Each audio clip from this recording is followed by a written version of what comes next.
Hello, my dear student. So, আজি মই start কৰিছো তোমালোকৰ এটা topic that is force in a magnetic field. Force in a magnetic field for a moving charge. ঠিক আছে, এই concept very important because it is the foundation of moving charge and magnetism. এই concept হৈছে moving charge and magnetism or foundation concept হয় ঠিক আছে তো এতিয়া চোৱা মই কি লিখিছো magnetic force on a moving charge ঠিক আছে মুভিং চার্জ তোমার ম্যাগনেটিক ফোর্স কিমান হ'ব এটা আমি এতিয়া উলিয়াম ঠিক আছে তো তোমালোকে আগৰ ক্লাস 4 চাইছা মানে চোৱা নাই এই ক্লাস 4 তোমালোকে চাবা তো তাৰ পৰা বহুতখিনি কনসেপ্ট গেইন কৰিব পাৰিবা আৰু মেইন কনসেপ্টটো হৈছে তোমালোকৰ ইয়াত এক্সামত বোৰ্ড এক্সামত ডাইৰেক্ট এনসাৰ লিখিব পাৰিবা ঠিক আছে ওকে তো চোৱা magnetic force on a moving charge ঠিক আছে তো ফার্স্ট 1 সেকেন্ড ওকে so মই এটা লস ডায়াগ্রাম এটা আঁকি দেখাইছো suppose this is the y axis this is the positive charge লইছো ঠিক আছে এবারে চোৱা এটাতে কি লইছো আমি পজিটিভ চার্জ ঠিক আছে পজিটিভ চার্জ তো আমি কত রাখিছো magnetic field b y axis তো আমাৰ কি আছে ম্যাগনেটিক ফিল্ড ওকে তাৰ পিছত x এটো x axis ইনটু y এটো z axis ঠিক আছে ওকে এটা সো y আর x এর মাজত ভেলোসিটি এটা কম্পোনেন্ট আইছে ভেলোসিটি কম্পোনেন্ট ঠিক আছে along x কি আইব আমার v sin θ আর along y কি যাব আমার এখানে কি হবে v cos θ আমি সবে জানো হয় মানে তার পিছত আমার ফোর্স লাগিছে উপৰত ঠিক আছে এইখিনি বস্তু মই ডাইরেকশন কেনেকে ফোর্স লাগি গল এটো মই আকো বুজাইছো যে এই ল্যাঙ্গুয়েজ খিনি মই বুজাইলো কি কইছো suppose a positive charge q moves with velocity v suppose এটা positive charge q এটা v velocity মুভ কৰি আছে এটা কি কৈছো মই positive charge q বুলি লৈছো okay suppose a positive charge q moves with a velocity v in a magnetic field v and v makes an angle theta with v আৰু এই v velocity এ কিমান angle বনাইছে v velocity angle theta বনাইছে কাৰ লগত magnetic field ৰ লগত okay that v velocity makes an angle theta with magnetic field v it is found after experiment কৰাৰ পিছত দেখা পালে যে the charge q moving in the magnetic field experience a force charge that a charge q charge moving in the magnetic field যে move কৰি আছে এটা force experience কৰিছে okay কি কৰিছে force experience কৰিছে তো so number 1 হ'ব the force is proportional to the magnitude of the field force to কাৰ লগত proportional হৈ আছে যিমানখিনি magnetic field আছে force is proportional to magnitude of the field b okay তাৰপিছত কি কৈছে the force is proportional to the charge q that is force f proportional to q তাৰপিছত কি কৈছে force to কাৰ লগত proportional যিমানখিনি charge আছে charge লগত proportional এক নম্বৰ হৈছে force to magnetic field লগত proportional দুই নম্বৰ হৈছে force to charge লগত proportional মানে যিমান magnetic field ইমান force বেছি যিমান charge বেছি ইমান force বেছি okay তাৰপিছত কৈছে আমাৰ the force is proportional to the component of the velocity v in the perpendicular direction of the field b মানে এই b field or it magnetic field b perpendicular direction to কি হৈছে b sin θ ন এটা magnetic field হৈছে না এটা magnetic field are perpendicular direction to হৈছে b sin θ তার মানে force to b sin θ লগত proportional perpendicular to the magnetic field লগত proportional so আমি কি লিখিছো f proportional to b sin θ so combining all কি পালো f proportional to q b b sin θ so f equal to কি পাম k q b b sin θ পাম ঠিক আছে ওকে এখানে ক্লিয়ার হৈছে তো এতিয়া মই কোনখিনি রাফ কৰি দিও ৰাফ কৰি প্লাই এতিয়া মেইন ফাইনাল তোমাক ৰিজাল্ট মই লিখাই আছো এতিয়া ফাইনাল ৰিজাল্ট কি হ'ব আমাৰ সো এতিয়া আমাৰ k2 এতে ইউনিটি হৈ যাব k2 কি হৈ যাব আমাৰ ইউনিটি হৈ যাব আবা k2 কি হ'ব আমাৰ এতে k2 ইউনিটি হৈ যাব ঠিক আছে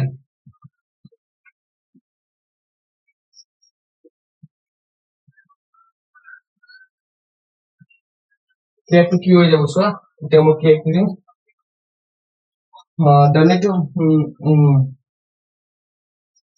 the magnetic field is so defined here the unit of magnetic field is so defined. Unit of magnetic field is so defined that the proportionality constant K becomes unity, that the proportionality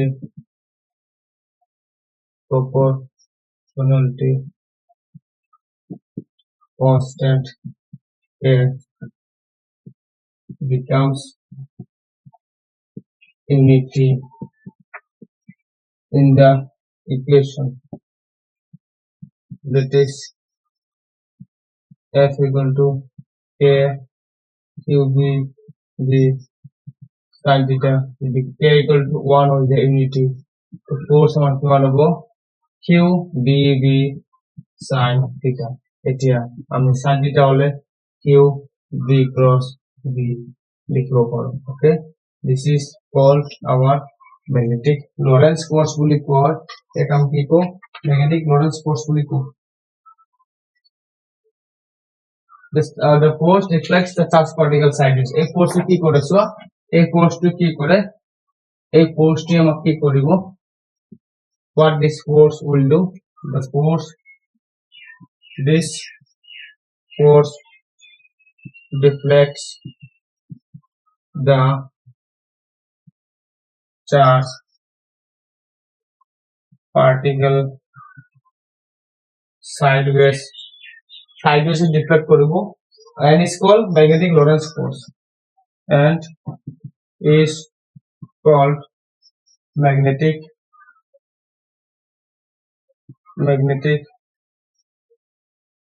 Lorentz force. ঠিক আছে কি লেখা হচ্ছে so আমার কি পাইছিল expression two F equal to K Q V V sin theta হয় না তো here the unit of magnetic field is so defined magnetic field unit কেনেকে define Karim that the proportionality constant K becomes unity. K to Q হয়ে যাব আমার unity হয়ে যাব in the equation that is K F equal to K Q B V sin theta there মানে K যদি 1 হয়ে যায় F equal to Q হবো Q B V sin theta আৰু sin theta টো যদি আমি রিমুভ করো F equal to Q B cross V হয়ে যাব. Okay, so this is the final expression.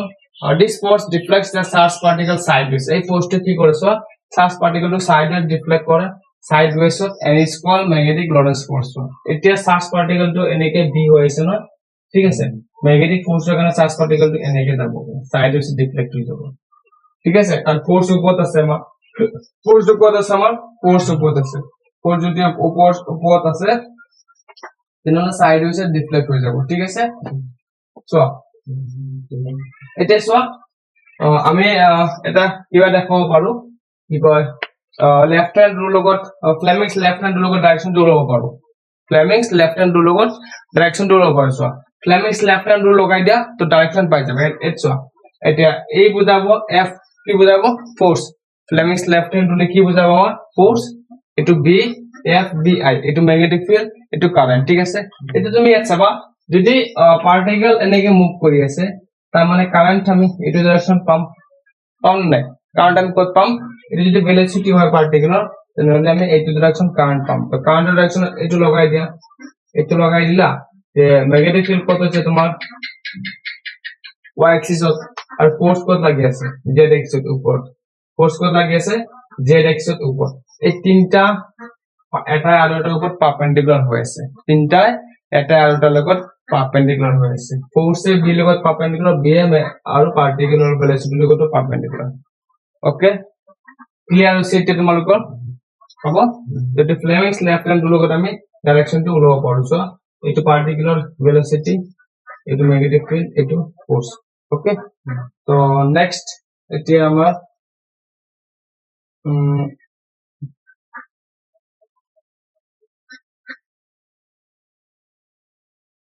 force direction to মই লিখাই দিও এটা force direction to লিখাই দিও next part হলো 1 second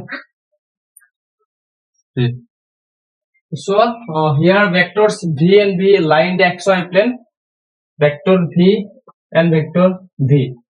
मतलब v means what? Velocity of the charge particle and v is the magnetic field. v और v আমার what lie করেছে x y plane of lie করেছে ঠিক আছে okay. The direction of f is perpendicular to this plane and points along positive z axis. So the force or direction to perpendicular to this plane. Force or direction will be perpendicular to this plane and its points along positive z axis. Okay, clear hoise. So tomorrow idea to more detail. So force or direction will be this one. See, this is the same. The case is like this. Okay, this case. Okay, this is y axis. This is y axis. Okay, this is y axis. This is y axis. এটো আমার কি হয়? এটো y axis হয়. Okay, এটো y axis হয়. ঠিক আছে, এটো কি হয় আমার? Y axis হয়. Okay, এটো আমার force direction. এটো y, এটো force direction. Okay, তলত আমার আরো একটা হবে, তলত হবে আমার z axis ও x axis. ঠিক আছে, তলত হবে আমার কি x axis. এনেকে হয়ে আছে বস্তুটা. Okay, this is force, this is magnetic field and আমার তলত কি হয়েছে velocity. Okay, তলত velocity of the charge particle, last to velocity of the charge particle, middle one is the magnetic field, direction of magnetic field, and upper one, top one is the force on plus z axis. Okay, clear. It is in our concept. তাৰপিছত মই লিখাই দিছো so special case কি হ'ব? Special case, what will be the special case? If velocity is 0, force কিমান হ'ব? Velocity 0 হলে force কিমান হ'ব? আমাৰ ফর্মুলা কি আছিল? F equal to q v d sin theta. It was a formula. Yes or no? This is the formula. Okay. If velocity is 0, what is the force? What will be the force? Velocity 0 হলে force কিমান হ'ব? 0 হ'ব, ঠিক আছে? If v is 0, f will be 0. So এর 0 put করলে সব 0 হয়ে যাবে না? 0. তো force 0. তার মানে কি? Does a stationary charge particle does not experience any force in the magnetic field. মানে একটা stationary charge particle কোনো force experience না করে magnetic field.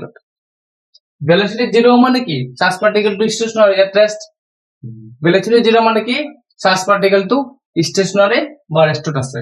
যদি charge particle to stationary বা রেস্টত আছে তেনেহলে তাৰ ওপৰত একো ফোর্স নালাগে magnetic field. Okay, clear. Next, number 2 point. If theta equal to 0 or theta equal to 180, এই sin theta যদি 0 হয় বা 180 হয়, theta force to 0 হবে. Sin 0 equal to 0, sin 180 0 হবে. Sin n pi আমার 0 হয়। তো তার মানে কি বুঝি বলো? Does a charge particle moving parallel or anti-parallel to magnetic field? যদি charge particle to this is the magnetic field na direction. Charge particle to magnetic field or parallel যদি মুভ করে বা anti-parallel যদি মুভ করে, if the charge particle is moving parallel to the magnetic field or anti-parallel to the magnetic field, then there will be no force. দেখো আমার কি পাম আমি force না পাম, কি না পাম force না পাম in a magnetic field. So আমি কি লিখব পারো? Then f equal to 0 কি লিখব পারো? আমি f equal to 0. তো বাকি পার্ট মই নেক্সট করে আসছো, ঠিক আছে? So last case আমার case number 3. If theta equal to 90, then what will happen?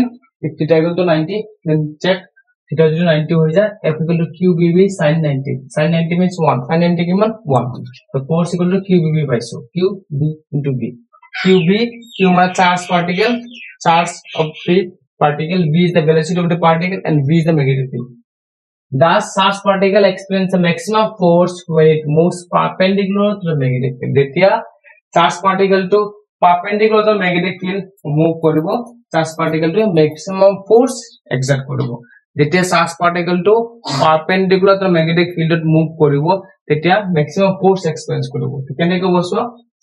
এটা আমার magnetic field, ঠিক আছে? এটা charge particle move করিব লাগিব perpendicular to magnetic field perpendicular হচ্ছে force to লাগিব আমার এটো। তেতিয়া maximum force experience করব, ঠিক আছে? So this is the today's class. তোমালোকৰ ক্লাসত ডাউট থাকে যদি ইচ্ছা কমেন্ট কৰি মোক ডাউট সুধিবা।